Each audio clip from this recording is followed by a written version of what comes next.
right, go ahead, y'all. You called him a what now? You The call who West the who? Coast Wizards, huh? Uh-huh.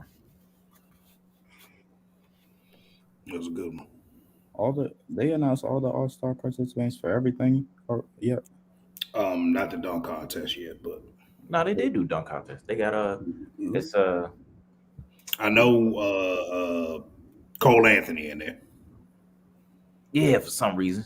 I mean, that ain't some reason, but I mean, I guess Yeah, Cole Anthony got bounced, he's man. in there. You say Jalen Green, Jalen Jalen Green, Green, right? Obi with Toppin. Obi and yeah, and Juan Toscano Anderson. Yeah, Oh my fucking god!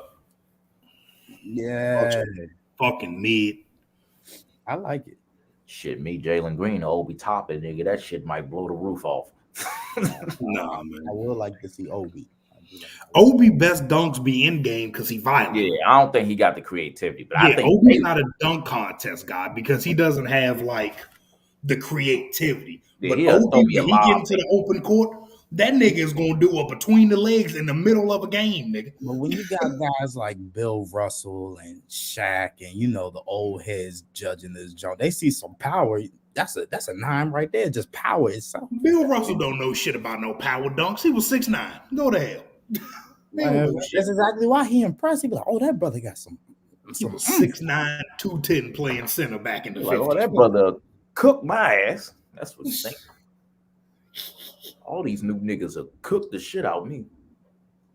Boy, I seen a nigga argue that because somebody was like, they was watching the old dunk contest of Dominique and Jordan.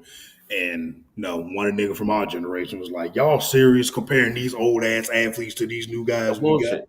I forgot I seen that joint. There's like niggas in high school is doing that now. He's Yeah. not And lying. then old niggas was like, well, you acting like these guys couldn't survive in today's NBA. That's not the fucking point. The point isn't to use the outliers, nigga. The majority of players in the 70s, 80s, and 90s could not fuck with none of these niggas athletically. Like, bro, Derrick Jones Jr. is a bench warmer. Not a bench warmer. I wouldn't say that. He's a rotational player in the NBA right now. They would look at that nigga like Sean Kemp back in the 1880s, in the 1980s. Nigga, he would be jumping over everybody, dunking on shit, throwing people shit defensively. Man, come on, bro. People seem to be in denial about the fact that just evolution happens and niggas get Yes, bro. stronger and faster. That just it naturally happens. I'm not saying that they're better basketball players. I'm telling you that they're better athletes. Those are two completely different things. And old heads like, no, fundamentals. I'm like, nigga, shit, I don't need to use them when I got a 46-inch vert, nigga. Fuck them fundamentals. yeah. I mean, I'm finna dunk it. I'm gonna take it Somebody to ever the said rack. fundamentals, but Wilt Chamberlain, nasty technique ass, he's just big and fast as shit. Nobody ever say that shit. Hey man, shout out Wilt, one of the all-time greats. That brother was a guy. Let me tell you something. Used to look at that man. That brother is just he just goes down in history for so many things other than basketball, man. He's just a pioneer in so many different ways. That's one nigga I think that regardless of the fucking age he's in, he would dominate regardless. If that nigga had the chance to be in the NBA now and they teach them the shit these niggas are learning now with a Wilt Chamberlain body, nigga. Yeah, because Wilt Chamberlain was like not only just a once-in-a-lifetime athlete for basketball, but like for track and field and all that shit. Mm-hmm. Nigga, The brother was he was breaking records, like Olympic records, at like 18 years old, and then went to Kansas to hoop and was just cooking, just absolutely smoking niggas. He different. Like I said, there's transcendent athletes in every era, bro. But the majority of them old niggas, older. Your Bob Cowsies and shit. Yeah, your Sam Havliceks and Jerry your West Bill get his ass Waltons. cooked. Oh my god. wait, The logo, please. Logo will get Rondo will do his ass in. One of them niggas. Let Sam Jones guard Boy, Kyrie, nigga. They gonna charge his ass with I witchcraft. tell you, nigga, get cooked by Jameer Nelson. Yeah. His ass getting broke off by DeLon right now, son. I'm telling you. Niggas can't guard them, boy. I love to see it. I would honestly love to see it.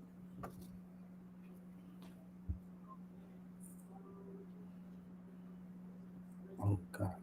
I bet. Yeah, we plugged in now. We is definitely plugged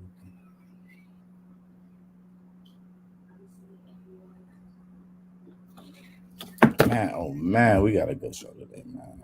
I'm glad we back. You need to get your boy Drew in the comments too.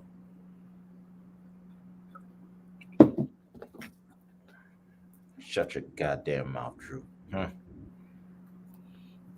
not. I'm not dealing with Drew right now. I'm just not.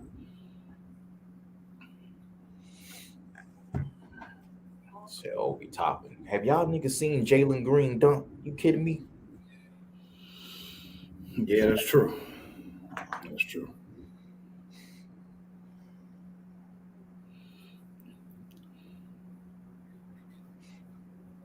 I'm just waiting for a couple years so I can go ahead and tell niggas Jalen Green was better than Cade. That who was better than who? Green was better than Cade. Oh, I mean, that would be a lie because he's not better right now. But yeah, it took Cade 8 NBA games to be like, oh yeah, nigga, this shit is easy.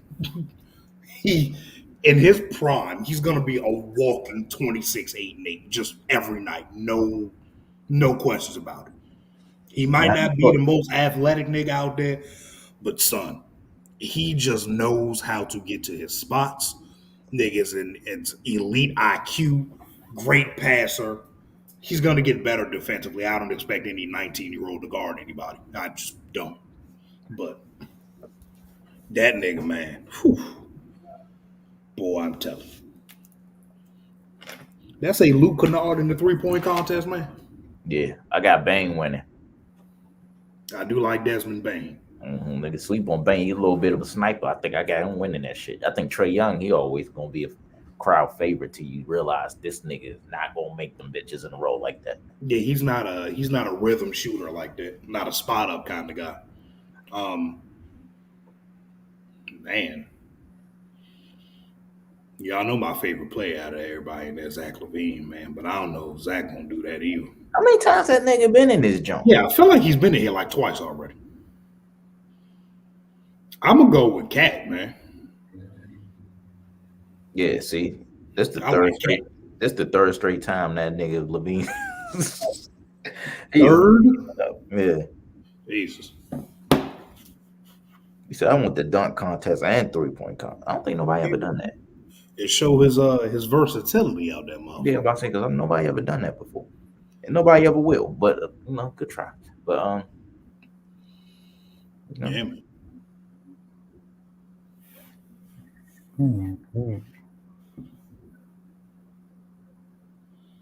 Why Cam Johnson not in the 3-point shooting contest, man? Well, that shit say Patty Mills. He might. CJ. Okay. I think it's going to be a good one, man. New Orleans Pelican, CJ McCollum. I was so disgusted on Twitter today. Everyone was like, end of an era. Nigga, what era? Hey, man. What it era? is the end of an era. Oh, my God. What's your favorite CJ McCollum moment? He dropped 50 in the playoffs before. When? Oh, 40, something like that against the Nuggets, bro. A quiet ass 50. We don't even remember that. Man, I do. I remember him and Dame going back and forth with the 2017 Warriors. I think that was the first or second round. Game 1, you know. I remember the bubble performances and all that from these guys. That one bubble game. That's true. He had no.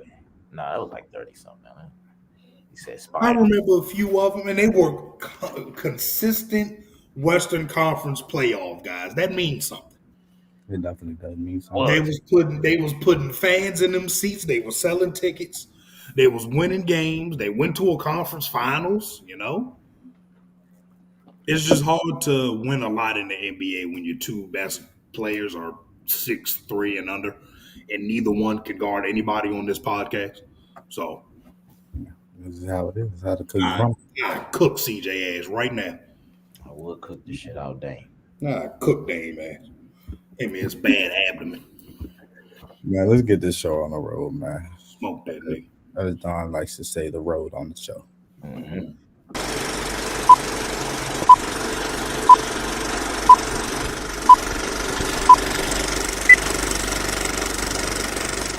Sip.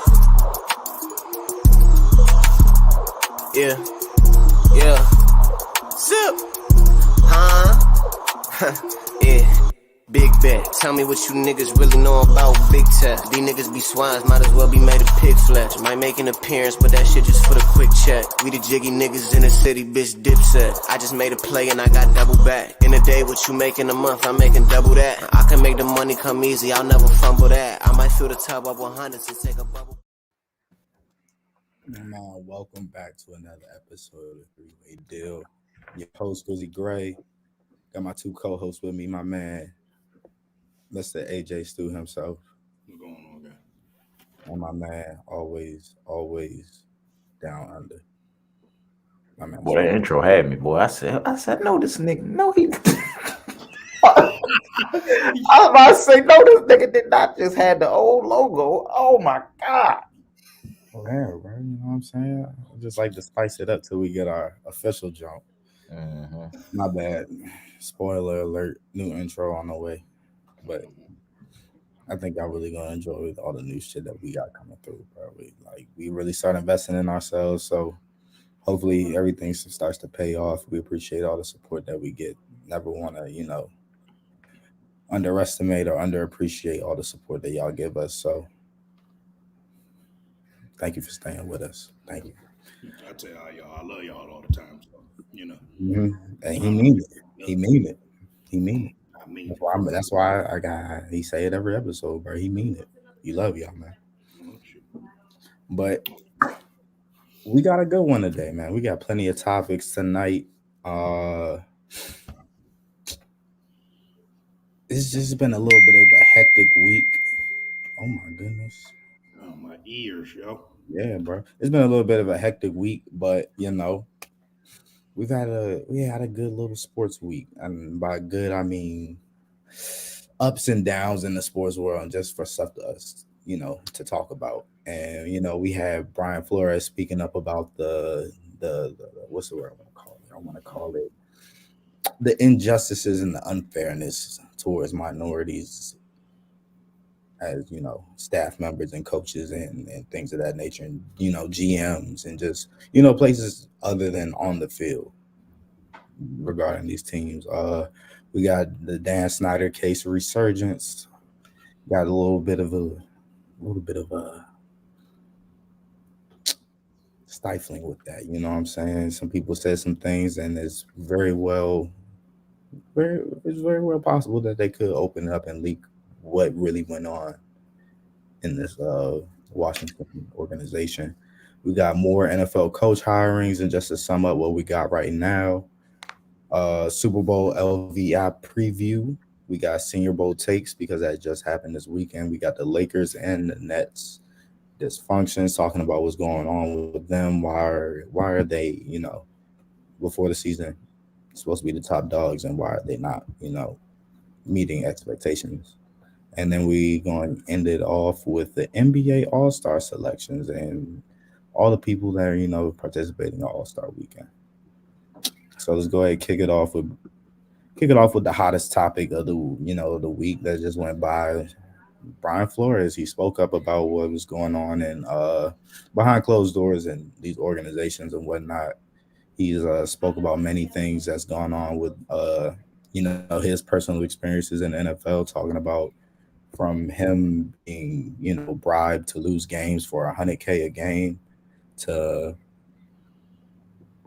him not getting a fair chance at a coaching job, and the only way he found that out was because who we thought, not who we thought, who we think is the greatest, one of the greatest coaches of all time, and Bill Belichick, doing something that you wouldn't think that Bill Belichick would do. Just a Shit, slip I up. do. He's 75. So he A old. slip up of that magnitude. Come on, man. He old, nigga. Man, come on now. But you Bill. Old. You know how to keep. old. You know how to keep a lot of other stuff on the hush, but you can't. You don't know how to work your phone. As he's done. He got a lot of people named Brian in that phone, so it's okay. He probably do. He probably got 50 Bryans in that phone. So Mm-hmm. I guess I understand a little bit, but No last names either. You know that he old, man. and then other things going on with the Brian Flores incident, and him being kind of like trying to get brought into tampering and the wrongful things that's going on in the NFL, getting set up meetings with prospects, not prospects, but getting met up with players before appropriate times to do so, and meeting GMs and important people on staff of teams for coaching jobs, and they show up not apparently sober. So let's dive in. Let's dive into that, man. Let's talk about what Brian Flores has. I said Flores. What Brian Flores has done. Not just for the NFL, but just for a lot of other people. A lot of people out in the world. So I'm just start off with the simple, well, not a simple fact, but the least surprising thing about everything that went down with the Brian Flores suing was the fact that John Elway pulled up drunk. That's not surprising to me at all. We've had multiple reports of John Elway being just goddamn hammered at important meetings all the time. We've heard this plenty of times. Um, the most important thing to take away from this to me is that Brian Flores is never going to get a head coaching job ever again in his life because he spoke out about something that has been happening in the NFL for decades. So, Brian Flores called these guys out because basically they tried to pay him to tamper, 100K a game to lose. And, $100,000 a game to lose sounds profitable and all that stuff. It sounds good to the average, guys like, us. But nobody wants to come to the realization that after he lost those games and after he was paid whatever sum of that money, he was going to get fired regardless because they would have looked at him as a bad coach. The outside would have looked at him as a bad coach. And since they did pay him that money to lose, he was going to shut up about it. So he was in a lose-lose situation regardless.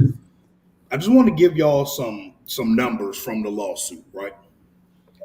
The NFL is approximately 70% black. 70% of the players have the same skin color that us three do, right? 3% of them, well, now it's probably like 5% because Mike McDaniel and Lovie Smith are head coaches. But there's three NFL coaches that are black. 3.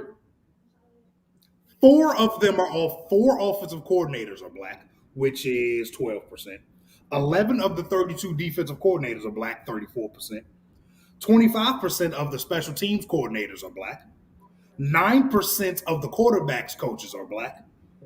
And 19% of the general managers in the NFL are black.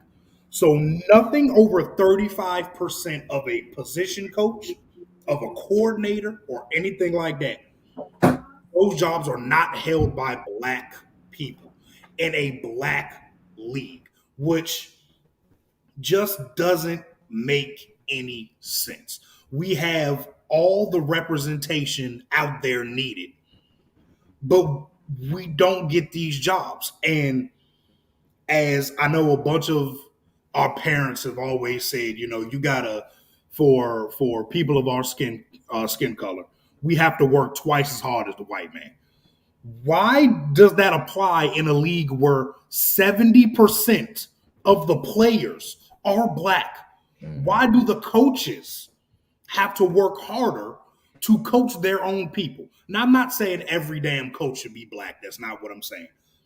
But it's not a mistake that we don't even have 50% of a coaching group as a black, just being black people. You know what I'm saying? That's not a mistake, man. So Brian Flores lost his job, basically lost his career, putting all this out there, and all them numbers I just spit out at y'all are the exact reason why none of this shit is going to ever change. It's never going to change, man, until somebody gets really, really, really in trouble for this shit, man. And Stephen Ross isn't. And you get to the point where the tampering comes in. Everybody thinks it was for Deshaun Watson. That shit was for Thomas Edward Brady. They were trying to recruit, because this was 2018 or 2017, I believe, as the lawsuit said. They were trying to get Tom Brady on board. There was many reports saying Tom Brady wanted to go to Miami. Do you know how wonderful you have to be as a human being, as a coach, to lose your job because you didn't want to tamper for Tom Brady?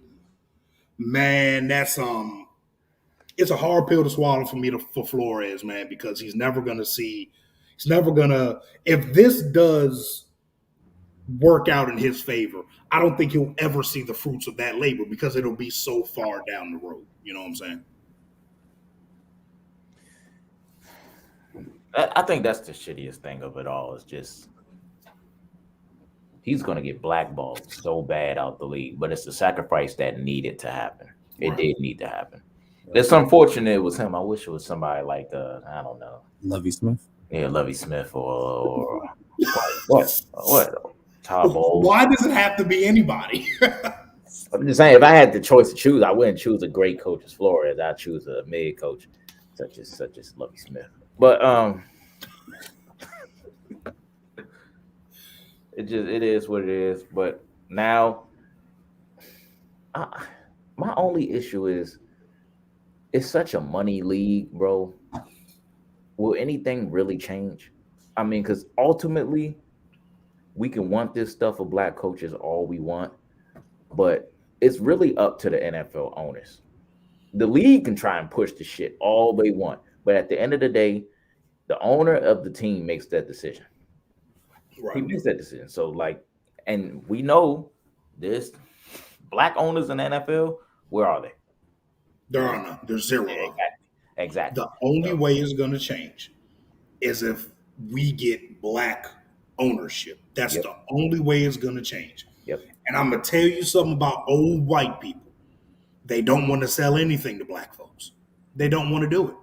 They don't. They don't want to sell anything of power to black folks, especially it'll probably be younger than these older white folks. Yep. Black man trying to buy these teams, or a black woman, whichever it may be. It's just never going to change until we get true black leadership in there that can put their foot down and, just end all of this shit, bro. Because like I said, in the end game of it for Brian Flores, he was going to get fired anyway, man. He was going to get fired either at the end of this year because they didn't make the playoffs, even though they somehow won 9 games or 8 games, however many they won. 9, because they beat the Patriots at the end of the year. Or he was going to get fired after he tampered and lost however many games that he lost on purpose or whatever, And like I said, that's a large sum of money to us. But to somebody who puts a lot of integrity and heart into loving their sport and their job, Brian Flores is not trying to take that damn money, man. He's trying to do shit the right way, build a real contender. And they were going to frame that man regardless, bro. He was going to end up in the wrong regardless. So I'm glad he spoke up. I'm sorry he got to lose his job about it, though. It's just unfortunate, bro. It's just really unfortunate to me. Damn it. You know what I'm saying, bro? He didn't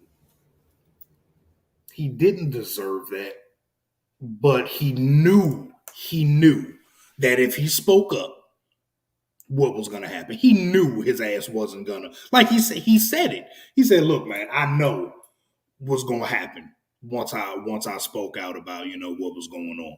he already knew from jump that he wasn't going to keep that job. He wasn't going to get another job in the NFL. And then the worst part about it to me, well, not the worst part, but one of the millions of bad things about the shit, the Giants still tried to interview that man. They still did. And this happens a lot. Like we were talking about today in the group chat, bro. Louis Riddick. Louis Riddick has been getting GM interviews for like 8 years in a row. If you're a candidate for a general manager job 8 years in a row, somebody thinks you're good enough to be an actual GM. Why doesn't he have a GM job? Why doesn't he? And that's just not to say like black people don't get GM jobs, because we just saw Ryan Poles get one with the Bears, and we saw Kwafi Adosu-Mensah for the Vikings. Yeah, he went to the Vikings. He got a GM job as well. So it's not like they don't get them, but it's still 4 or 5 of them in the league. And I do think that's something that's going to grow before coaches, though, the general managers, because it's seeming like some of the guys are skipping that coach route and thinking maybe if I hop in this analytics game, this, that, and the third, I have a better chance at being a general manager, which is weird, which is very weird. It's not weird to me, because if you're going to be a coach, you kind of have to be a yes man to a certain extent. From some organizations, you got to be a yes man, because you still have to answer to the general manager and the owner. The GM only got to answer to the owner, bro. So it's not as big of a step down as I'm making it seem, but it's still a step down in some instances, because you got to listen to the GM. The GM is the guy that collaborates with the player of personnel, player executives, and the scouts and all that to get these players there. If the GM and you agree on a player, and even if the player's not performing and the GM tell your ass to play that nigga, you're going to have to play him or you lose your job. So I think they're more so, and like you said, the analytics kind of thing. You can go to school for analytics. Like Mensah or Mincy, I'm screwing his name up probably, for the Vikings. He didn't have no football background for real. That nigga went to like Harvard or Yale for analytics. And now he's a GM of an NFL team. Like, you don't have to be a football guy in the head to get these jobs. Yeah. And I just hope that we get more black representation as GMs and stuff like that, so we can just progress as much as we possibly can, man. Because, you know, you take the little wins, but at the end of the day, until we get black ownership, it's really not. There's not much. Nothing. Trust me. The league can push it all they want. Rooney Rule, this, that, and the third. Motherfuckers like extra picks, but hey, it's up to the owner. And I don't see how the NFL doesn't see that's a problem. Oh, you hired a minority? You know what? Here's some draft picks. What? Like, you don't see a problem with that? Like, even if let's say, like Mike McDaniel, who that whole black thing was confusing me, because Adam Schefter is hilarious, by the way. That man said Mike McDaniel, he didn't say he was biracial. He said Mike McDaniel identifies as biracial. I was so goddamn confused, because either he black or he ain't. There's no identity crisis here with, doing that. But like, the 49ers are about to get 2 third-round draft picks because a black man got hired from their staff. You're incentivizing hiring minorities, but you're still not hiring them. Like, you're incentivizing this shit, but it's 3 of them out of 32. Like, really, bro?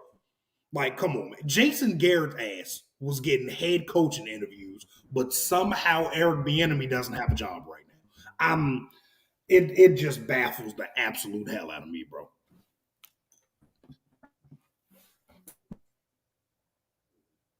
And Gray's gone again. All right, but there you go. I was about to say, you was not popping up on my screen. Yeah, you brother. I don't know what's going on. It's all right, man. You back. Yeah, we back. I bet. So next on the list that we got, next on the slate, we got the Dan Snyder case resurgence. You feel me? What was it? I can't remember the exact day, but I would say probably about 5 days ago, 5 6 days ago. It was I don't want to call it. I'm not sure exactly what it was to call it. I guess a court hearing, a hearing of some sort. That's what it was. I just know these everybody, the victims and the people that came to testify weren't under oath and whatnot. But they came, it was a lot of women that came to speak their pieces about their time here in Washington and whatnot. And just to talk about what exactly went on in Washington and what these women had to deal with. And it was very shocking that I watched. I didn't finish it all, but I did watch I think it was a 40-minute video that I saw, and I probably watched about 30 minutes of it, I want to say. But it was Oh shit. Can't hear you, son. Why you ain't finish the video? It's 40 minutes. You gotta stay there all 40 minutes, man. Well, yeah, it's not working, brother. We can't hear you. My boy's spazzing out, man. Yeah, he's spazzing out and nigga sound like a transformer. But to his point, it was a whole lot of sexual harassment, sexual assault stuff going on in these cases. And they had a hearing or a pre-trial, whatever it was, a couple days ago. Basically, the main woman that I heard about was a woman that she alleged, or I don't even think it's alleged at this point. I'm almost sure Dan Snyder did that shit. He was touching on her during a dinner a while ago, and all this stuff. And the main takeaway I got from the article I read was that even if the things that come out were true, Dan Snyder has the power to not release that information. That's the wild part about it. How? Where are we at? How is that okay? Like, in any capacity, is that okay? Where are we at in America, bro? We realize let the nigga that all the dirt is on control whether it gets released or not. The man in question, is now in control of if the information leaks or not. That is the most sad thing I have heard in a long time, bro. And I don't want to sound like a fucking broken record, but that's white privilege, man. That's white privilege. That only happens to white people with money. Nobody else has control of whether information gets leaked out, of whether you yourself, the man in question, sexually harassed. I think at this point it's like 20 to 25 women that have stepped up and said something. It's not just all Daniel Snyder doing the harassing and everything. There's other people involved, but the main culprit is Dan Snyder. Bro, and that's what I was about to say before I lagged out, bro. When I got to the point of the video, it was a certain point in the video that I got to, or maybe I saw this video on Twitter, but it was like a compilation of what all the women said at like the end of their testimonies and whatnot. And it was them answering the simple question of how many times do you think that you were sexually harassed or assaulted in Washington? And I don't think any of them said under, I want to say 200, but I'll say, I'll say 150. That's insane. That's ridiculous. That's insane. I want to say 12, 13 women that came to testify said something, bro. And they all said over 150 for sure. That's ridiculous, bro. Some of them only worked like 3 years, like 150 and like, come on, bro. Yeah, that is That's damn near once every 3-4 days. basically Like on some real shit, bro. that you're getting sexually assaulted, not just sexually assaulted, but in your place of work where you make your money at. A lot of these women were some, well, not a lot. I would say some of these women were cheerleaders. Like, bro, this is the team that pays your bills, and you got to go to work every day. And it's not like cheerleaders are dressed up like fucking nuns, man. We know what cheerleaders wear. You got to wear that shit to work.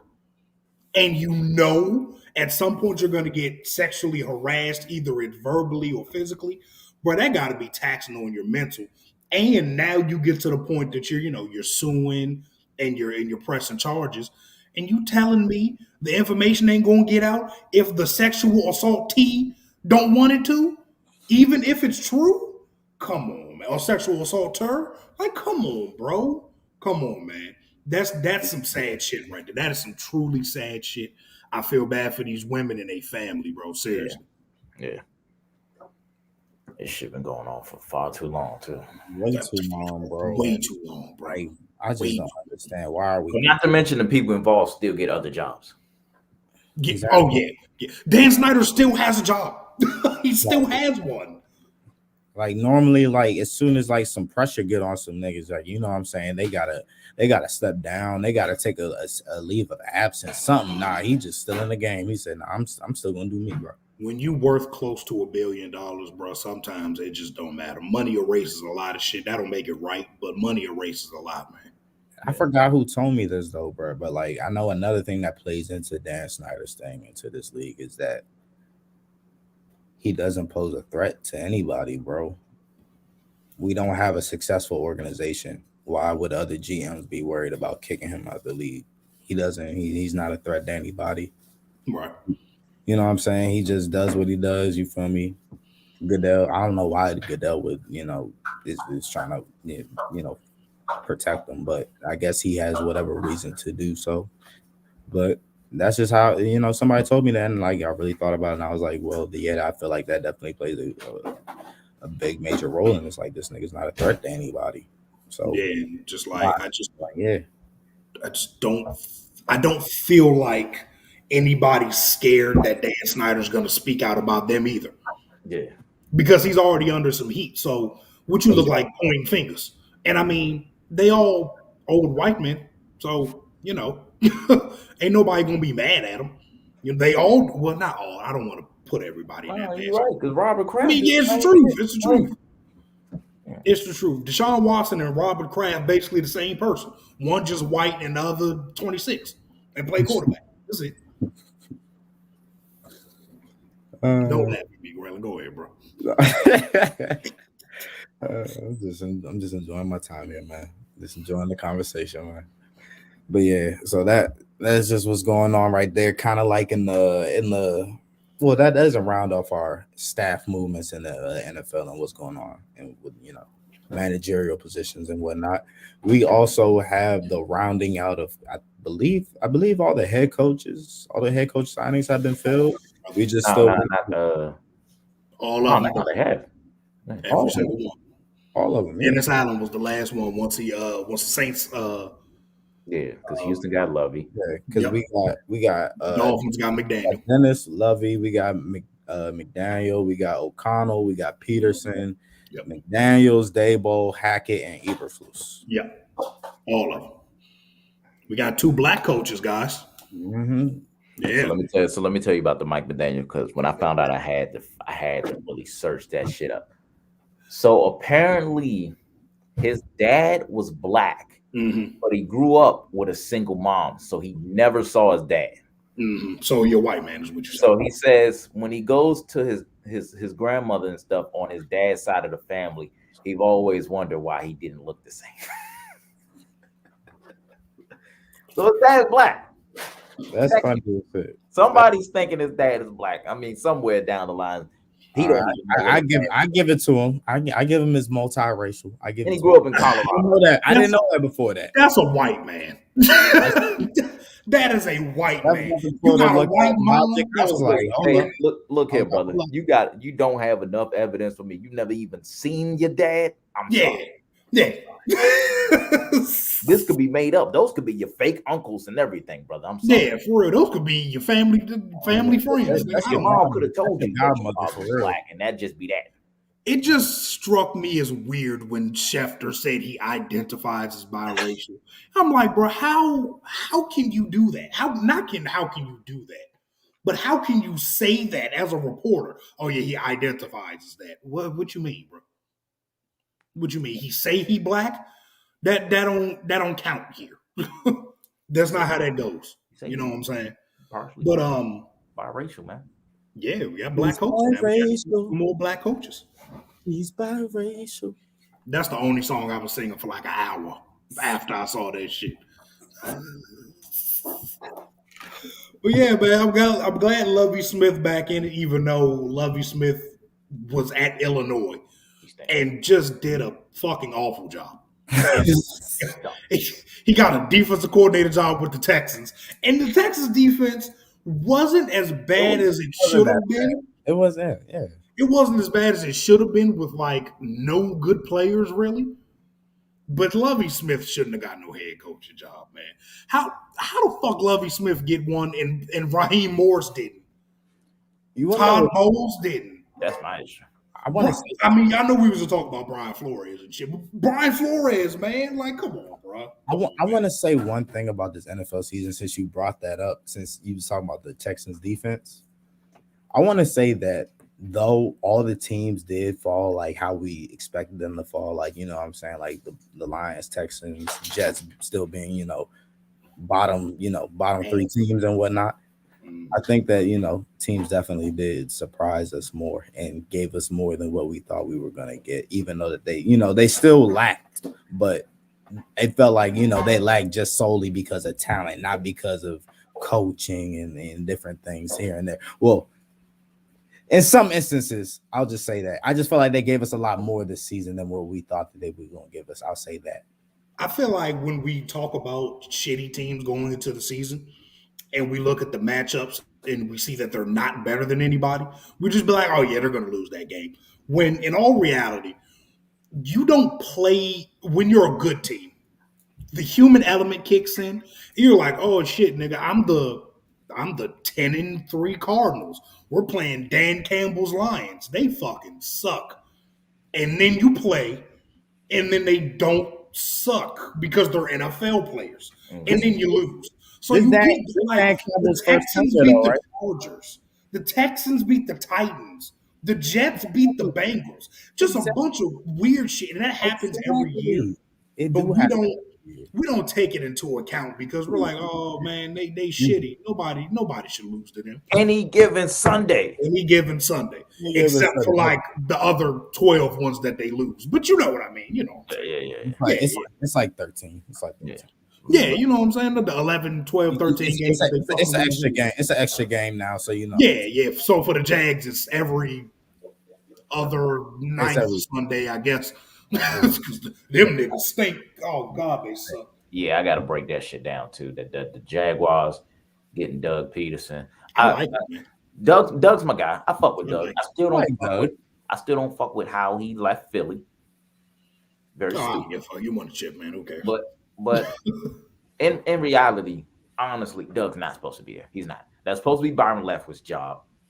But Byron Leftwich realized he gets there. You got an asshole as a GM. I mean, sorry. He said he realized it's not that Trey Bulky's asshole, is that he sucks. He sucks. Yeah, so that makes you an asshole. You suck at your job, you're an asshole. I don't care. I can't say that. But yeah, like Trent Baalke sucks. So Byron Leftwich is coming from a successful franchise in Tampa Bay, and I'm looking at Jacksonville, and there's a GM who signs people to contracts with a lot of money and gets no production every single time. Jacksonville is known for paying the shit out of people, and then once them niggas get paid, they realize, oh shit, I'm getting money in Florida. Fuck football. So that happens every single time. Hey, I mean, listen niggas got to play somewhere now. Yeah. So I mean, Doug Peterson's still a good hire though, because he is a good offensive coach. Some I think Trevor Lawrence will benefit from, regardless. But as long as that manager's dead, I don't know talent ever gonna be on that team. I don't think it ever is, in like the long haul. But at least Doug is gonna prioritize. Look, man, if we gonna stink, make the defense stink. Give me a good offensive line. We Mhm. got this really, really, really talented young quarterback. We got a few Exactly. pieces offensively. James Robinson.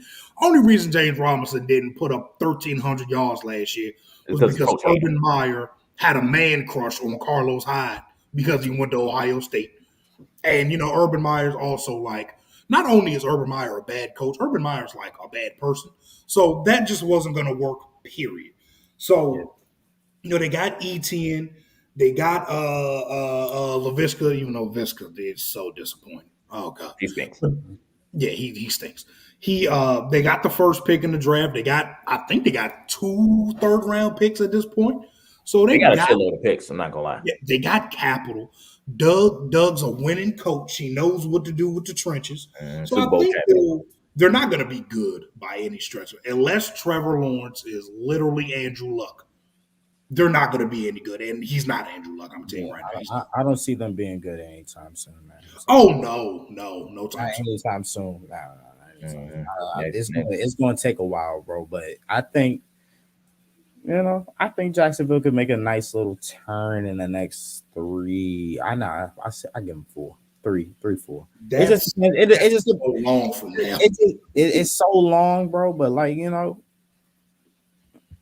I feel like that's the time frame that he's gonna get. I feel like the time frame that Doug Peterson is warranted. You know what I'm saying?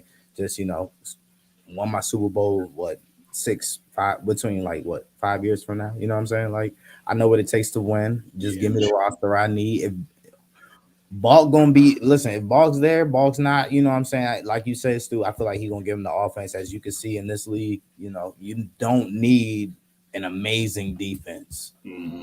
to Just go need all to be the way. good enough.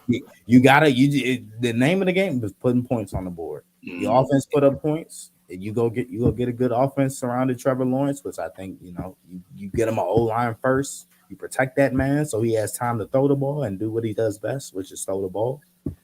I think they could make a little some shake, but I'm not definitely putting a time frame.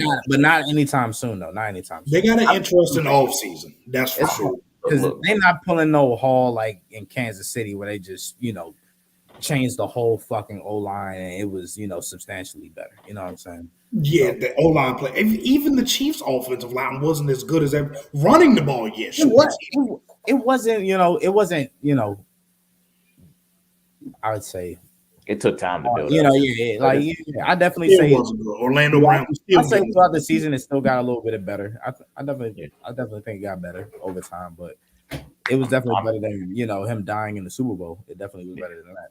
Yeah, I'm that's true. not finna put a time frame on shit after what we just seen Cincinnati go through. So if it happens, it happens. And then Yeah. you got your boy Eber, what the fuck? Eberflus. Eberflus. Chicago hated that. Chicago fans hated that shit. They wanted their offensive coach, and I get it because Yeah, you got what Justin offensive Fields. coach? Yeah. I get it. Just give the guy a chance. Now, Everybody Chicago, wants somebody from the Shanahan, the McVay kind of tree. And I get it. But there's only so many niggas to go around for y'all, man. There's so many coaches, bro. That's Like, one goddamn. question. That's one question I want to pose to both of y'all. Mike McDaniel, that was a guy from the Shanahan tree, right? Yeah. yeah. So I I'm gonna saw tell you about Mike I saw a McDaniel. lot of comments on Twitter. Yeah, this is gonna be a time for you to get it all. So I saw a lot of comments on Twitter, and I saw this one tweet that was giving out grades for the coaching hirings and whatnot, and it caught a lot of attention and whatnot. So they gave Mike McDaniel a minus I signing. agree. I So- absolutely agree. But I saw in the comments he's never called a play, he's never did X, Y, and Z, he's never led X, Y, and Z. But just because he comes from the Shanahan tree, he has, he already gets his props and he already gets, his kind of like stature in the league already. So I just wanted to ask you guys, how do you guys personally feel about Mike McDaniel? Okay. So before Don go, I'll put it like this as far as the play calling goes. Nobody that ever coached on a staff offensively with Mike McVay, Sean McVay, or Kyle Shanahan is ever going to call plays. Why the fuck would I have anybody else other than the two best play callers in the league calling plays? There's that. Go ahead, Dom. All right. So with that being said, he's very right. But at the same time, like even recently with this San Francisco offense, Mike McDaniel has been the right hand man for Kyle Shanahan, and he gave innovative ideas. Like, you know what? Fuck it, put Debo at running You back. get the ball to Debo in the backfield, Yeah. nigga. And when we do the shotgun, put the running back right behind. But we're not going to toss the bitch sideways. We're going to toss it back to the nigga and just go straight up the middle. Nigga, he's very innovative. I like it.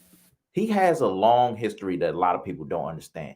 He was the running backs coach for the Texans when Arian Foster was there. When Arian Foster was there, this nigga know how to run the ball very well. Miami needs that because you can't, as much as you want to, you can't depend on Tua airing shit out. You can't. You got to have a good balanced offense. And I think Mike McDaniel, I think right now he's interviewing the Falcons quarterback coach right now for coordinator. What's his name? He was with Shanahan too, but he stayed. He stayed the whole time because he loved Matt Ryan. But I think he got interviewed, but I don't know who else got interviewed. But really, Mike McDaniel's going to be the guy calling the plays. I think he's going to be perfectly fine. My only issue is his belief in his quarterback sometimes. I heard that nigga son. I heard that nigga one time say Garoppolo has one of the best arms he's seen. All right, cut it out. Cut it out. All right. I know you have vision issues, but come on, brother. You gotta say that though about your quarterback, man, because as much as we as fans we like to put down quarterbacks a lot, confidence matters a lot with a quarterback. You can see a confident quarterback. Like all the really, really good quarterbacks in the NFL are genuinely confident about everything they do because they just know they can do it. And they don't have a lot of people, telling them, oh, you can't make this throw. Yeah.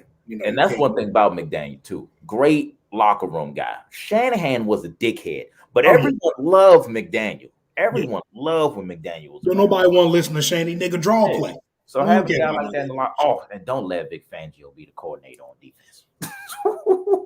Yeah, that'd be nice. That'd be nice, man. That would definitely be nice. Going from Flores defense to a Fangio defense. They wouldn't blitz like nearly as much because Brian Flores is a goddamn maniac. It'd still be a good defense. Yeah, it'll look good. I think it'll be a little bit more disciplined.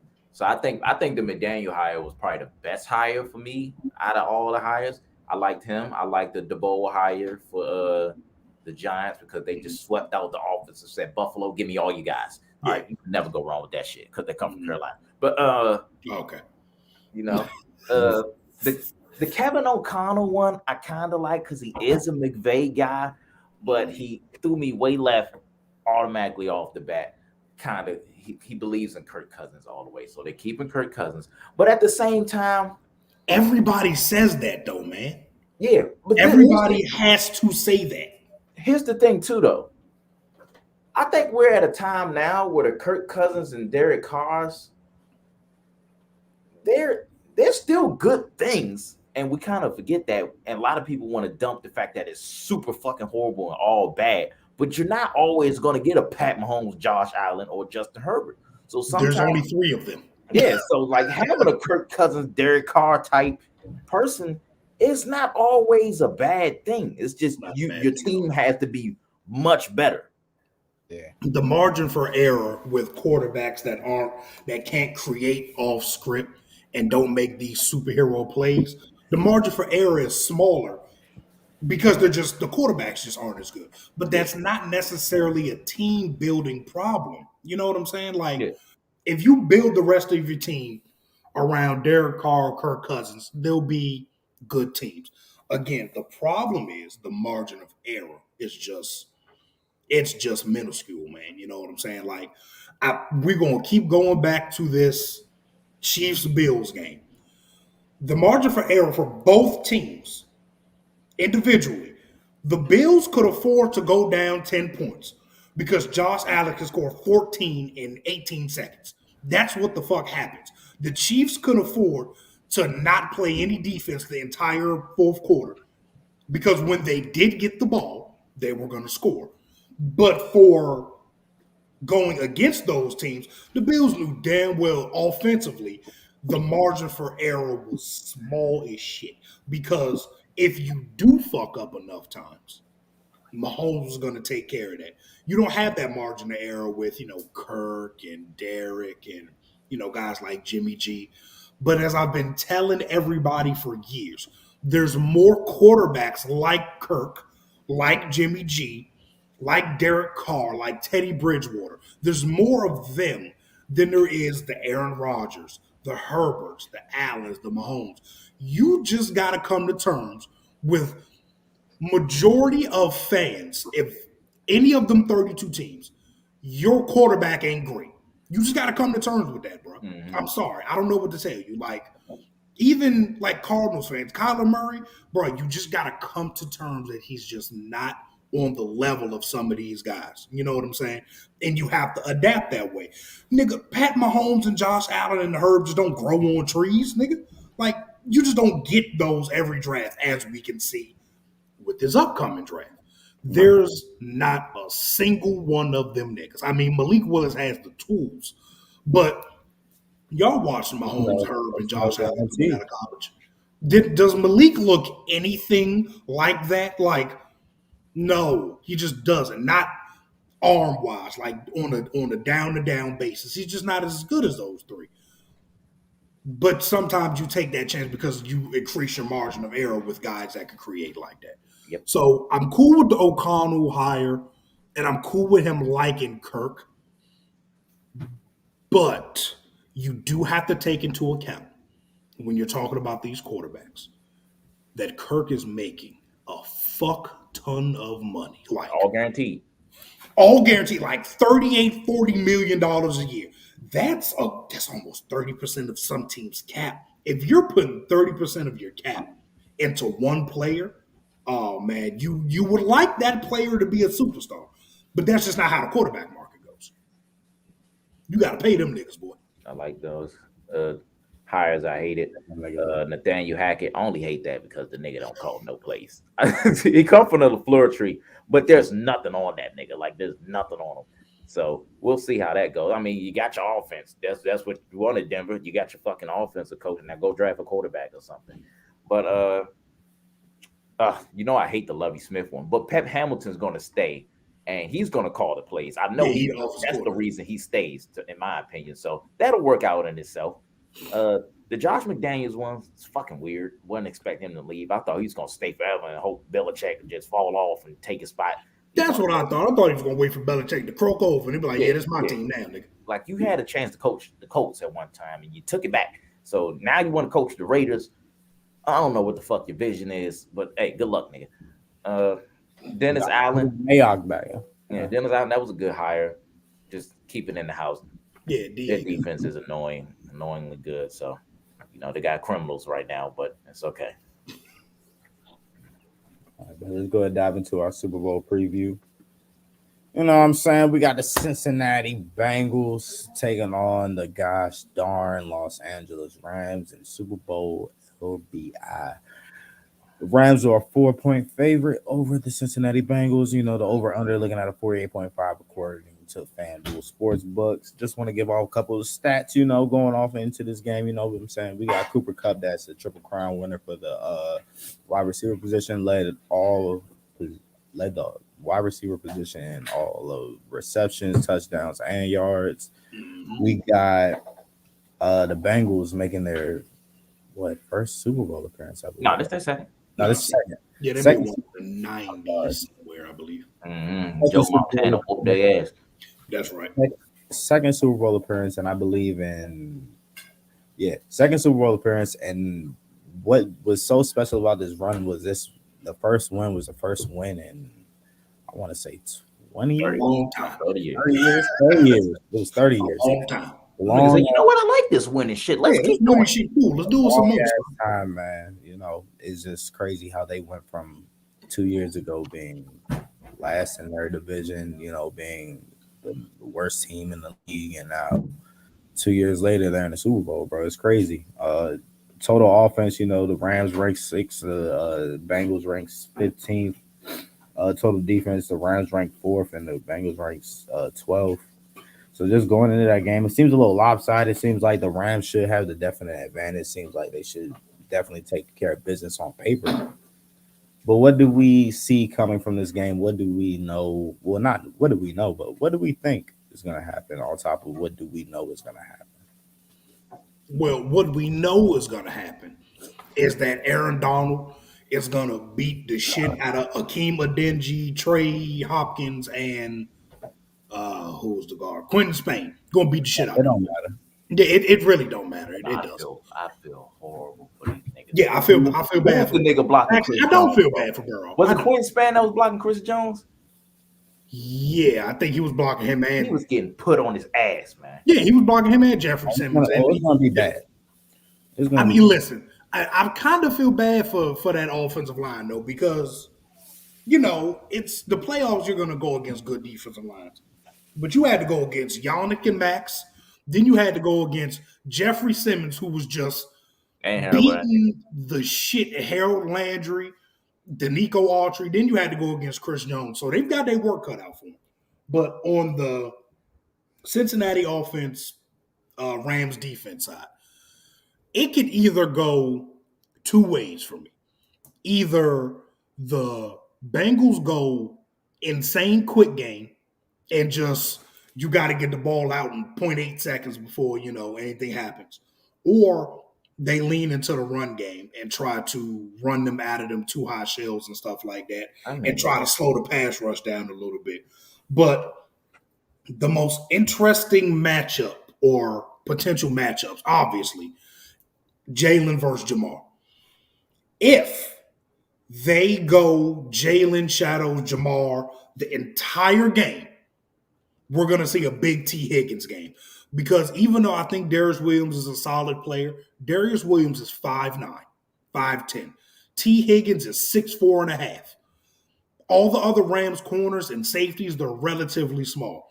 So Burrow's going to have that catch radius guy on smaller DBs, and T. Higgins can have a big time game. Or you double team Jamar with Darius, and then you put a safety over top, and you put Jalen on T. Higgins. And if you do that, I think Burrow would be more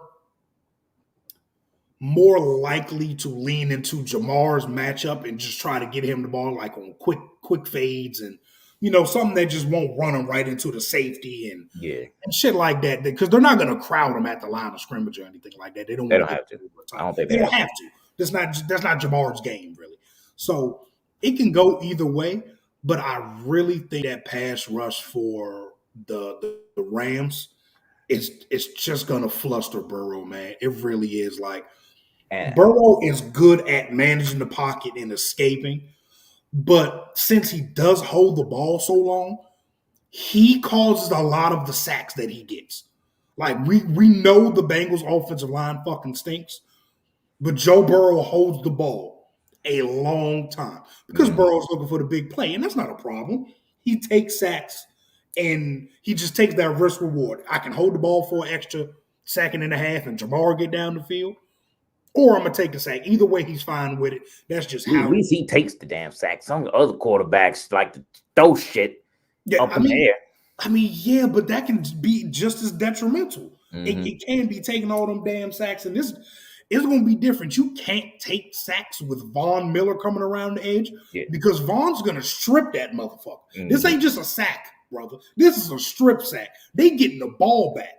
You can't hold the ball for a long time. I think Joe Burrow's going to have a really hard time because even if you try to run game, the Rams has only allowed 54 rushing yards a game so far this postseason. And they played Sean Robinson, Aaron Donald, and Greg Gaines. They just played the 49ers, nigga. So man, they've been really good. They've been really, really good. So, and like on the other side, the Bengals gave up 127 yards rushing a game so far this postseason. What do the Rams like to do? What's McVay? He's a run guy, but he likes to throw a lot. But don't forget, he likes to throw a lot, but don't forget, he's a run guy. Yeah. So I get it. Like, They're gonna have to go quick. Cincinnati has to go They quick. have to, They're gonna man. have to go quick, but I don't think that that's. I want to say that's not necessarily what they do, but that's not, Oh, it's part They of what can do it. they got. They Yeah, can. they can't. Burrow's smart enough and accurate enough to dissect that stuff. It's not going to be like a Tom Brady-esque out there or nothing like that. But if he can get them I'm concerned into, about. it's That's like not- if he can get them into third and manageable, like 3rd and 5 or less, I think they're fine with living like that. But that's what I'm kind of concerned about, bro. Like they've been living so much off of, not finishing drives, not completing drives. I don't think that's gonna get you there here. You know what I'm saying? Yeah. Oh, I don't think that's gonna Rams now. going against the Rams. That's not gonna get you there, bro. When you get to them third and manageables and third and shit like that, you got a guy like AD and Vaughn coming at you, bro. Like it's a different game whether you just going against Chris Jones himself, whether you just going against I don't want to take anything away from Max Crosby and that Oakland D line, but it ain't AD and Vaughn. That's all I'm saying. And company and whatnot, and having a strap safety taking away your number one option, the guy that you relied on, the guy that you told management go get in this draft right now so we can get to where we at. That's just a combination of how I'm feeling on that. But at the end of the day, y'all know I play football. Y'all know I've been through it all. It's still any given Sunday. So anything can happen, man. Anything can happen. Yeah, like we didn't think the Bengals would get this far in the first place. No. What? Their defense and goddamn Evan McPherson. I give it to them. The defense has stepped up. Yeah, like on that side of the ball, because I genuinely like the Bengals defense has been take what they give you, bro. They very good, bro. Like they've been opportunistic, very opportunistic, very opportunistic. They've caused a shit ton of turnovers, bro. And y'all know what I say about Matt Stafford every time he plays. Matt Stafford is going to give you a great game for 85% of the game, but he's going to give you 3 or 4 plays where he just blank the fuck out and just do something. Don't matter if it's good or bad. He just does shit. And can the Bengals capitalize on that? Now, the Bengals pass rush is very good. It's solid with Hubbard and DJ Reader and Trey Hendrickson and all that. I don't think they've gone up against a tackle as good as Andrew Whitworth. Enough. They're former Bengal guy. Yeah, I don't think they've gone to Trey Hendrickson has gone up against a tackle as good as Whitworth so far. I don't think they've gone up. I mean, they went up against Mahomes, but they haven't gone up against an offense that's clicking like how the Rams' offense is right now. They haven't gone against a team that can run the ball like how the Rams can. I mean, the Titans could, but they had the wrong running back running the ball. Yeah. When Dante Foreman was in the game, they was running the fuck out of the ball. But they decided to put in the 6'4", 250-pound nigga with a bad ankle. And he looked like he had a bum ankle for majority of the game. Yeah. So I think the Rams early on are going to lean into the run game. They're going to see if they can just smash mouth football this shit. And again, man, I think this is going to be a big Odell game. Because, like I said on the last pod, against when they played who did the Rams just play? Shit, 49ers. They're gonna isolate Odell on them 3-by-1s. Odell gonna be the X, and even if you play quarters, cover 2, just straight up man. At the end of the day, that shit just ends up being man coverage because your coverage is flowing to the other side of the field. Exactly. Odell can take advantage of Mike Hilton, Cheeto. And Eli line them up. He can take if he can win those one-on-ones consistently. They're still going to feed Cooper Kupp because he's Cooper goddamn Kupp. Yeah, but if Odell can consistently win one-on-ones, man, they might score 21 in the first half. It's just the Bengals' second half adjustments. I mean, maybe it's just against the Chiefs because the Chiefs can't score. They did it twice against the Chiefs, bro. Twice in like 4 weeks. So maybe it's just Mahomes. And one of them, Chase had 200 yards. So. Yeah, 266 to be exact. Just absolutely smoking. If Chase goes for 266 against Jalen. Oh man, shit. We Listen, might be having some discussions. This nigga might be better than Randy Moss, son. Nigga, I my don't even agenda, get boy, I'm be having the a shitload of greatest. agendas, nigga. it. Like, He is do this that. nigga He do better that than to T.O. Jalen. already? You get at the Jalen, man. I'm gonna have to have some serious reconsiderations about his career. I don't care. Yeah, so like offensively, I think the Rams will be fine, man. Like outside of a masterclass defensively from the Bengals or a masterclass from Joe Burrow, I really do not see how they can win this game, bro. They're outmatched at every position, every single one except for linebacker, maybe like wide receiver. I mean, Chase T and Tyler Boyd are really good, but Cooper Cup damn near had Cooper is 2,000 yards. he already just him alone just does it. Yeah, and then Odell balling. Like, I want everybody to calm down with all this. It's not like Odell, this 2015 Odell and shit. But Odell is still a very good player right now. But I guess I give the edge to Cincy wide receiver core, man. I guess. I mean, Van Jefferson's a good player too, but Van's not better than Tyler Boyd. And So they got and like I said, they're gonna be running a lot of quick game. You know who Burrow like to go to in that quick game a lot? CJ Uzma. You know who ain't gonna play? CJ I don't know, man. It's gonna be tough. It's gonna be real tough. I want to see him sub that shit with Joe Mixon, but they probably won't. They're gonna put P Ryan in on passing plays and piss me off again. Yeah, throw screens to him and shit. Yeah, but it's gonna be a tough one, man. Just like how it was, deciphering the Senior Bowl takes from this week. We the Senior Bowl week. We had a good week. We got to watch, good senior prospects in the NCAA show off, what they're able to do, show off what they do against other seniors and other top prospects in the nation and whatnot. I did have to be guru. Yeah, man. We had a good solid game. We had a good week of practice. You saw ups and downs. You seen a lot of players take a lot of leaps.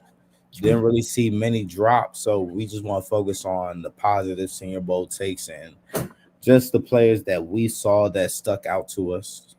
I'm gonna just go ahead and kick this one off.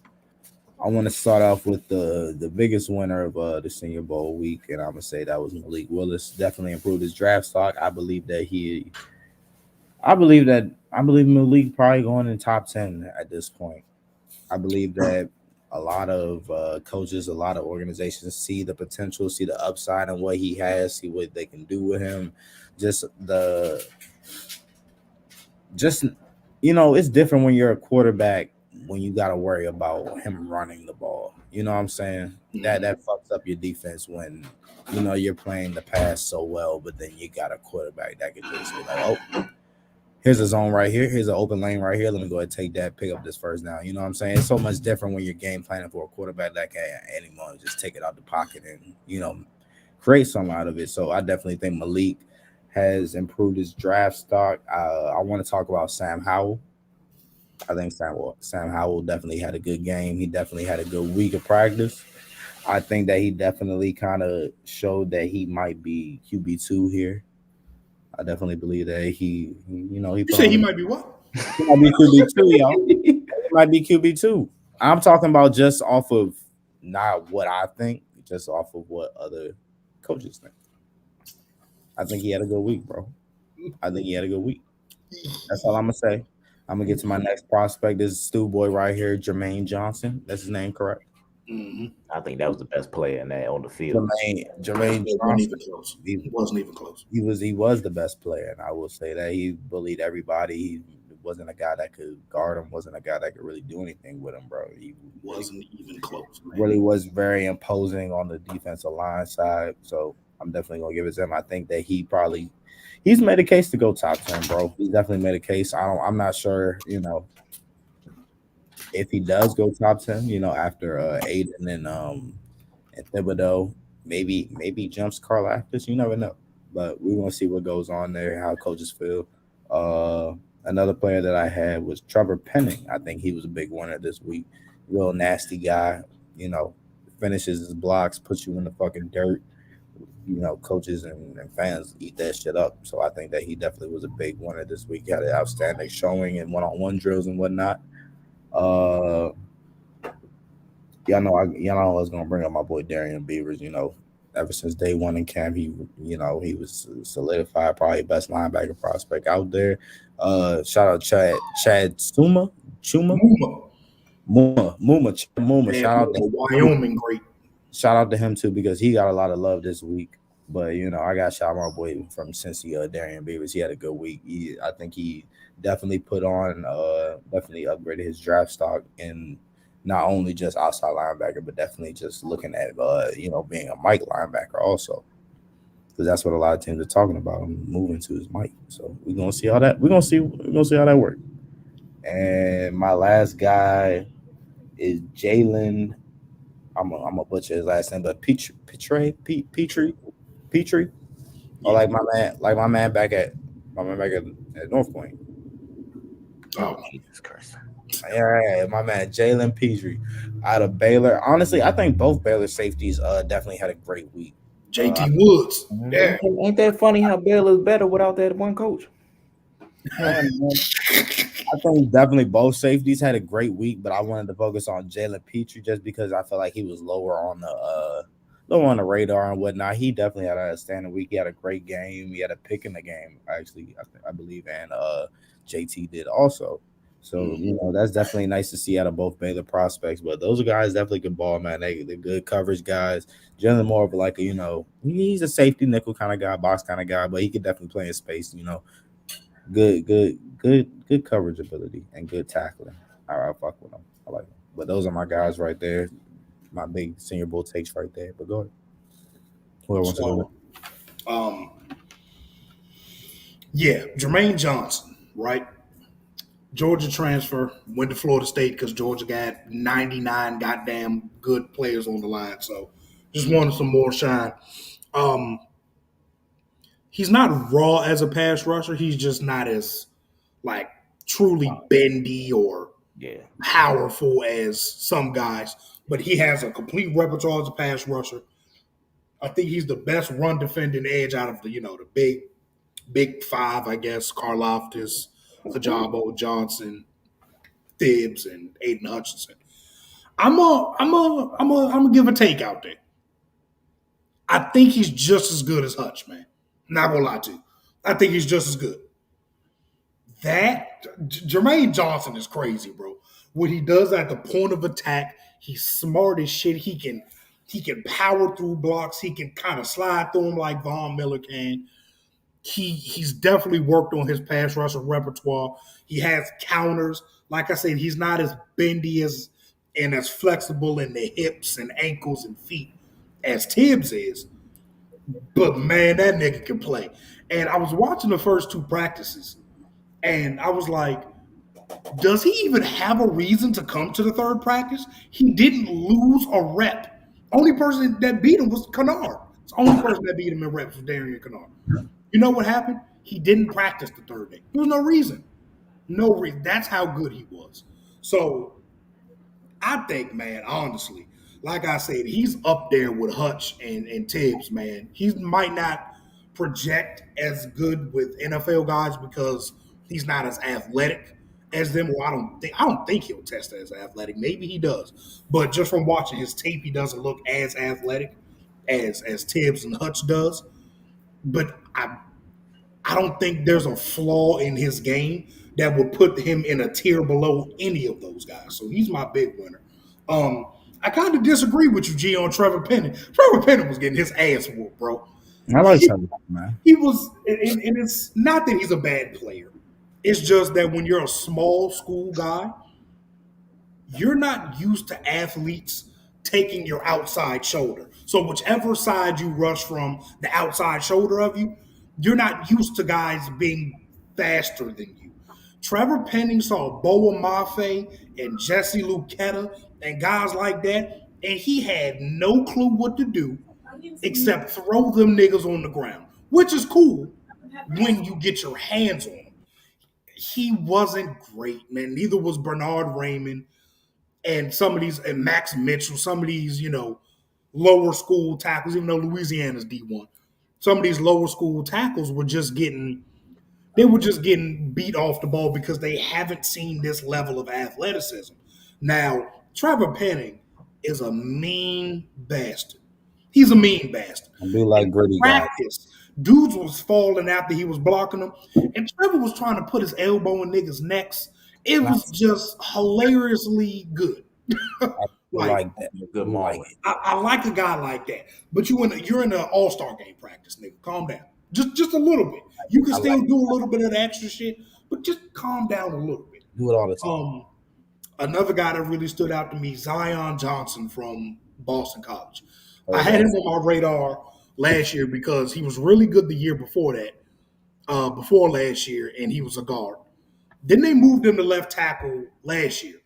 He was awful at shit, just bad. They moved him back to guard. He had a really good year. And Jim Nagy came up to him at the beginning of the Senior Bowl and was like, "You have the body density and you remind me of Rodney Hudson. Can you play any center?" He said, "Well, shit, I don't know." Started playing center at the Senior Bowl. Excellent at it.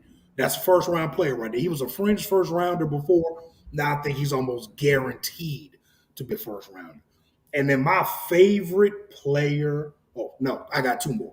One of my favorite players, Christian Watson from North Dakota State, wide receiver, 6'4", 205, probably going to run in the low 4.4s, high 4.3s. He reminds me of Chargers legend Tyrell Williams, just fast as shit, long striding guy, kind of like Marquez Valdez-Scantling, but he's a lot more flexible in the lower body. He runs a lot better routes than Marquez Valdez-Scantling does. He had a great week. I think he's a solidified mid to late second round, early third pick. And then Travis Jones from UConn. Travis Jones was just smoking guards and centers all week long, bro. Travis Jones, nose tackle from UConn, 6'2", 6'3", 335, 340. If you are a team that needs nose tackle, interior defensive line help, somebody that can two gap, and you don't want to draft Jordan Davis, that's who you draft. You draft Travis Jones. All of them guys had big weeks at the Super Bowl. I did like Travis Jones. He did big time. That's all I really seen was the D line is way better than the O line in this class. Yes. Beat the shit out of them. Yes. One thing I know for sure, it seems like we never gonna run out of good wide receiver prospects. That shit is never gonna happen at this point. No. Yeah, there was like 7 more wide receivers I could have really talked about that I like. Bro, like we're never gonna run out. If you need a receiver, just any draft, just go get one. Go ahead and use them. Yeah. Now, my number one thing, since I am QB guru, all these niggas stink. They all stink. They are all bad. Now, Malik Willis has some throws where you were like, this nigga's the best. And then he had some throws that was like, oh, Lord have mercy. But if you were to take a guy, I would hope you take Malik Willis. Yeah, take the guy with the tools, man. Now, I kind of get what Gray was saying on Sam Howell. He had a good week. But here's my thing with Sam Howell. I've been noticing. First of all, when he practiced by himself, he has a lot of zip on the ball until it goes past about 15 to 20 yards. Then shit starts wobbling. Real Baker Mayfield, Derek Carrish. He can throw a good deep ball. Don't get me wrong. That's what I'm really scared of. Bro. Don't get me wrong. He throws a great deep ball. He did it all the time in UNC. It's just when it's time for the NFL with these tight windows and you really gotta zip some shit in there, I don't think he can do it. Don't think he can do it. But he's a pretty decent athlete. He can get out the pocket a little bit. He can move. Yeah, but my only issue is that.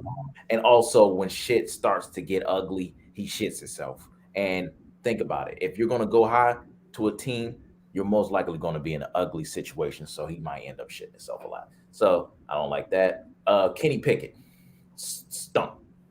I didn't think he was that bad, man. I didn't think he was terrible. He didn't. I think he wasn't terrible. He wasn't Zappe. Was Zap? Baby Zap. Oh, Zappe.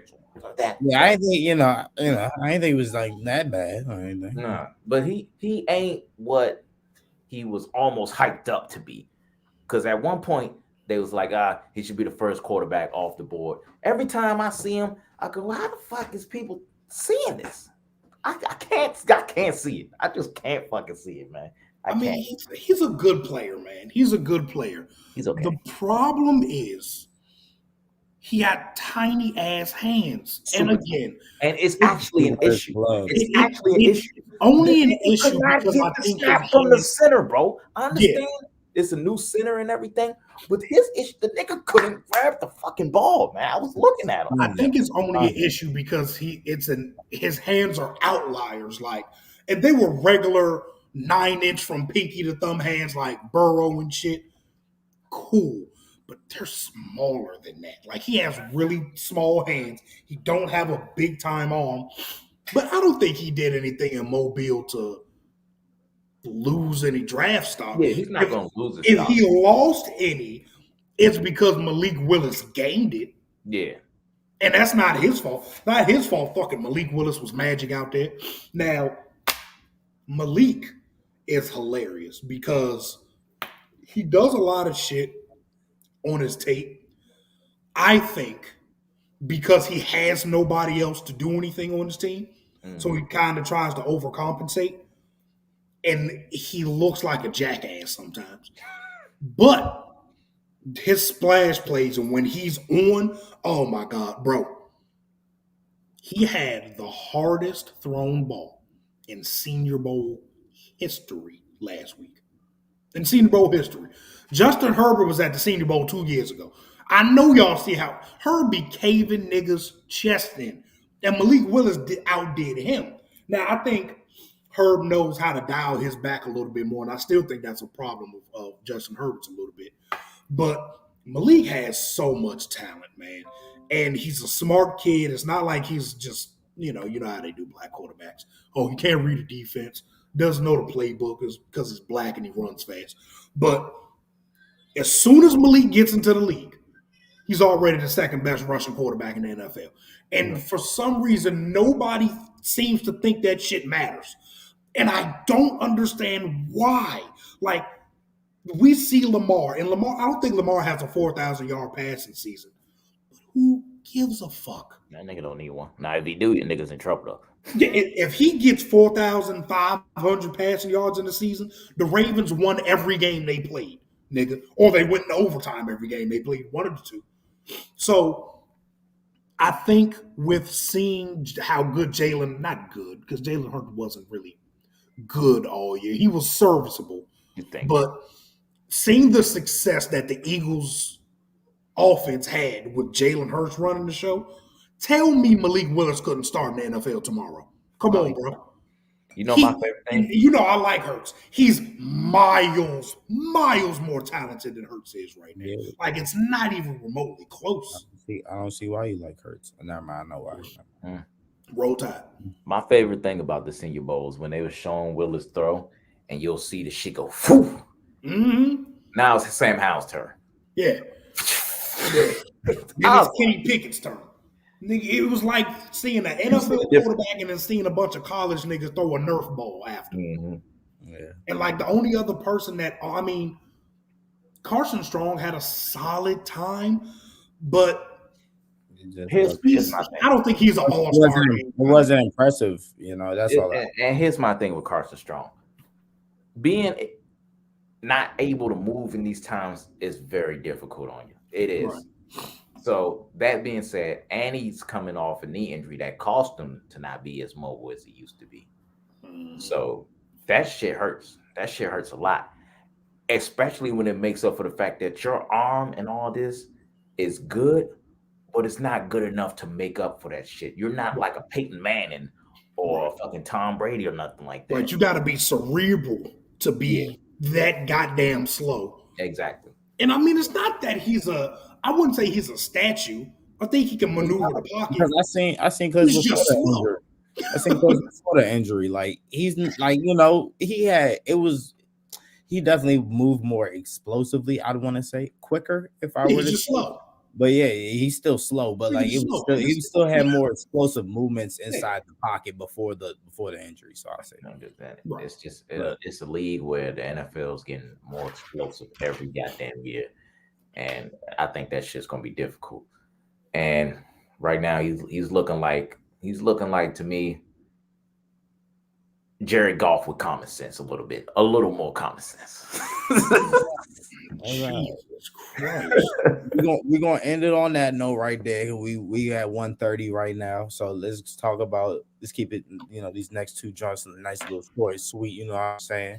We got the Lakers and that's dysfunctions and whatnot, you know what I'm saying? Two teams that were supposed to be upper echelons of the NBA right now, just not meeting standards, not meeting quotas, not doing what they're supposed to do.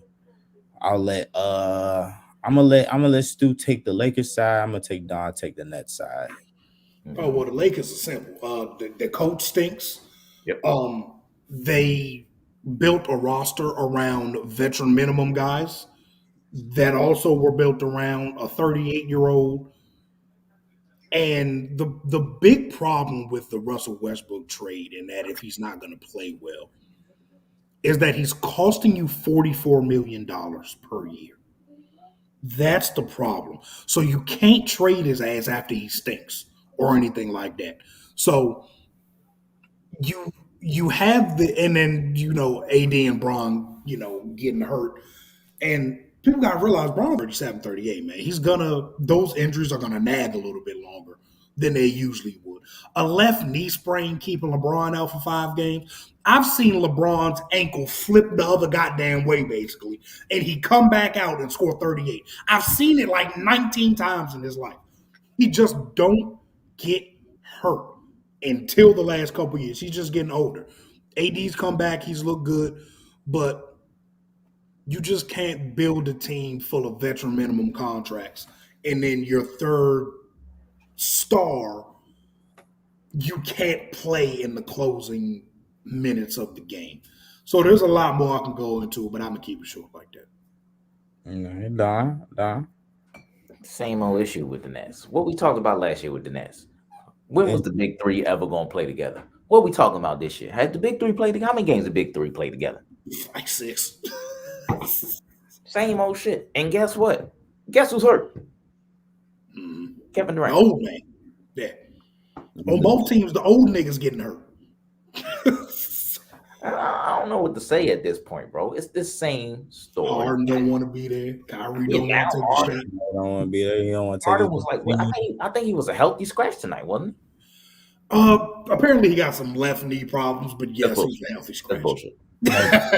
Yeah. We know what it is. All right. Yeah. They try to trade that nigga. That's Philly is intensifying the talks right now. Yeah. And Brooklyn's listening. They listen.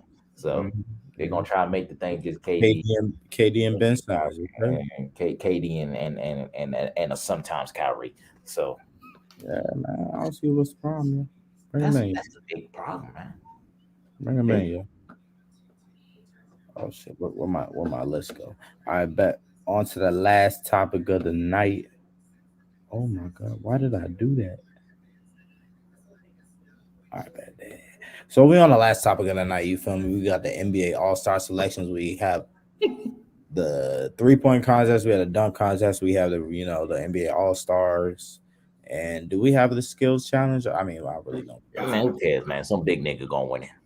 Yeah, that should be blowing me. Why are all the centers fucking? Oh my god! I'm just like, why is Jokic? I mean, I get it. Jokic great, but come on now. Ain't put some big guys in there. Put Bowl in there. That nigga just so precise. He just can't even pass his physicals talking about some Bowl. But so we got the slam dunk contest that's headlined by Obi Toppin, Jalen Green, Cole Anthony, and Juan Tuscaloosa, Alabama. Jesus. To participate. That's my man, Juan Toscano Anderson. That's my guy. Juan Tuscan chicken. Tuscan Raider. Yes, sir. I just want to ask one quick question. If these are the 4 that's going in there, who winning it all? Short and sweet. Jalen.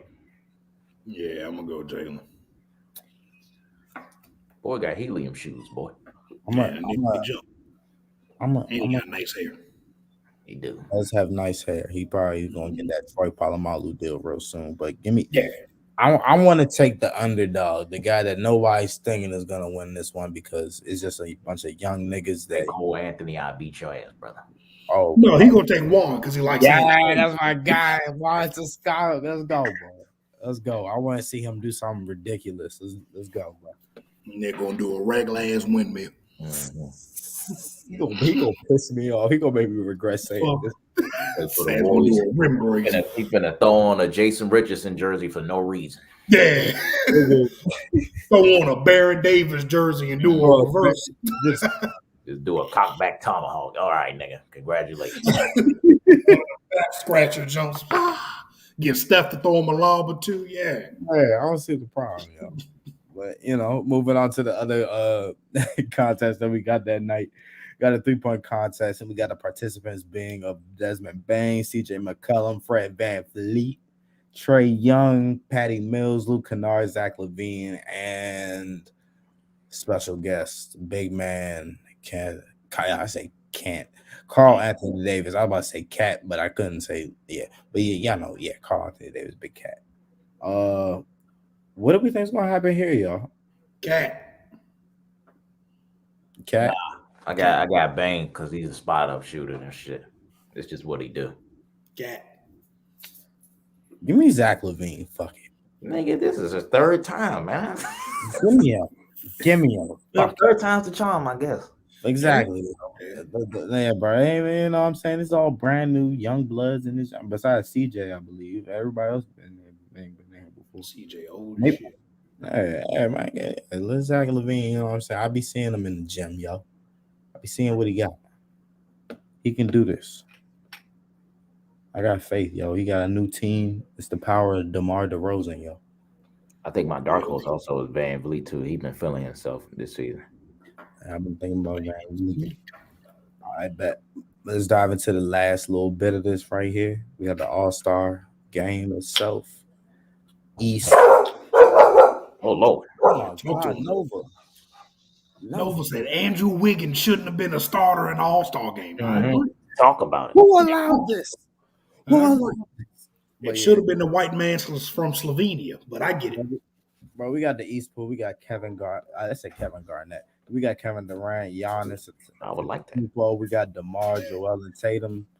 Trey Young starting. We got LaMelo, Jimmy, Darius Garland, James Harden, Zach LaVine, Chris Middleton, and Fred VanVleet off the reserves, and Eric Spoelstra coaching the East.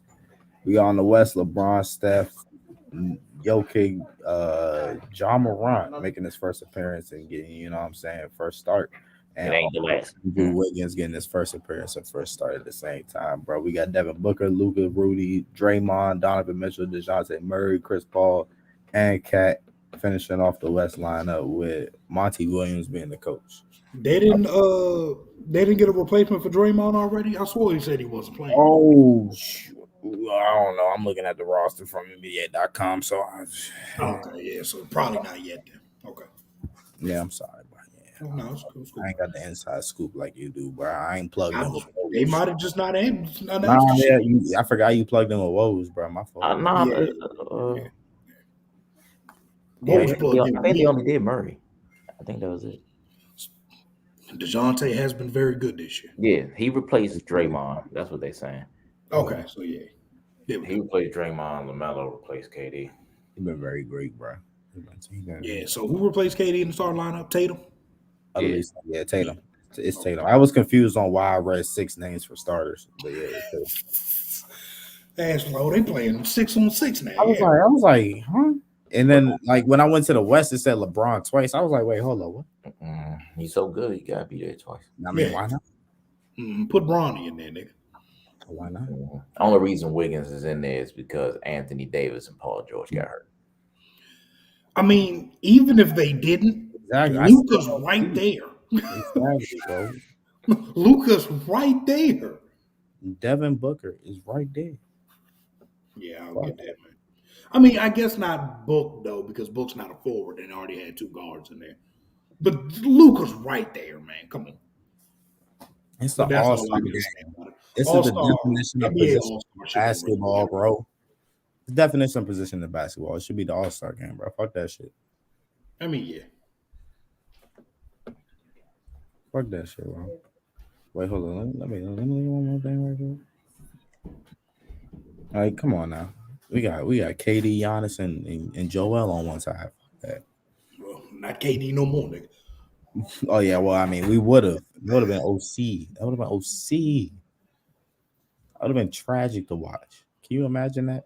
Nah, Braun and Steph on the same team. That's all I've been wanting to see for years. We see that like last year. Yeah, I saw it. Yeah, but I want to see it again. Oh yeah, my bad. You got it. You got it. Then we got Jokic down there. I feel like this is gonna be a knock.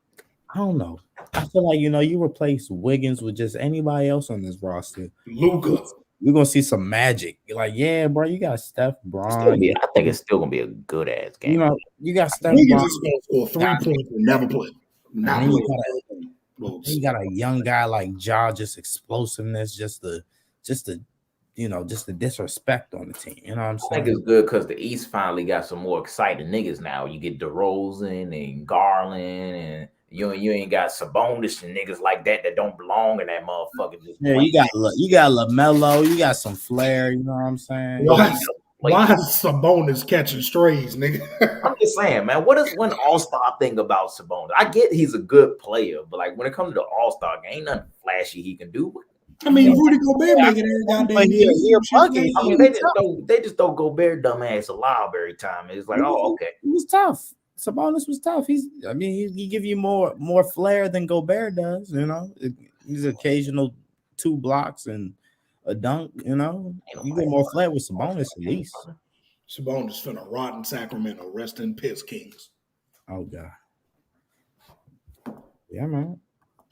That's our show right there, man. I'm kind of interested for All-Star Weekend. I'm always interested for All-Star Weekend. You always see some shit you never expect to see. So I'm looking forward to it, man. It's definitely better than this fucking Pro Bowl bullshit. I like the Pro Bowl. I don't. Justin Herbert was in it. That's the only reason. The only reason I like the Pro Bowl is because they be letting niggas play whatever side of the ball they want. That's the only reason why I like the Pro Bowl. They should have let Slater play wide receiver, nigga. That's what they should have did. You know, like the moments like Diggs versus Diggs. I like that. Yeah. The NFL community appreciates that, even though Stephon owned that nigga. A 7-on-7 weekend tournament, please. I would enjoy that also until somebody gets hurt, and then you gotta shut it down. Until somebody tears their but you got a long off season now, so it's okay. We got a long off. Going ACL only 3 months now. Yeah. Cam Akers tore his Achilles in December, and he back. You know what I'm saying? I get you that. He tore his Achilles 9 days ago. I get y'all that shit right there. Wait, man, we had a good episode today. Appreciate y'all tuning in. Thank y'all for all the support and what y'all do. We got big things coming up, as we told y'all. Y'all gonna see it real soon. Go ahead, Stu. Tell them what you gotta say. No, I love y'all, man. Everybody be safe. And he means it from the depths of his soul and his heart. I don't have no soul, but yes, my heart. Yeah. I bet from the depths of his bowels, he means it. Yeah. Don, you got anything to say to the people, yo? We the people. Say something about Matt Rule, man. Go Commanders for the troops. It's for the troops. Yes, sir. That's just disgusting. Washington. What the fuck is that?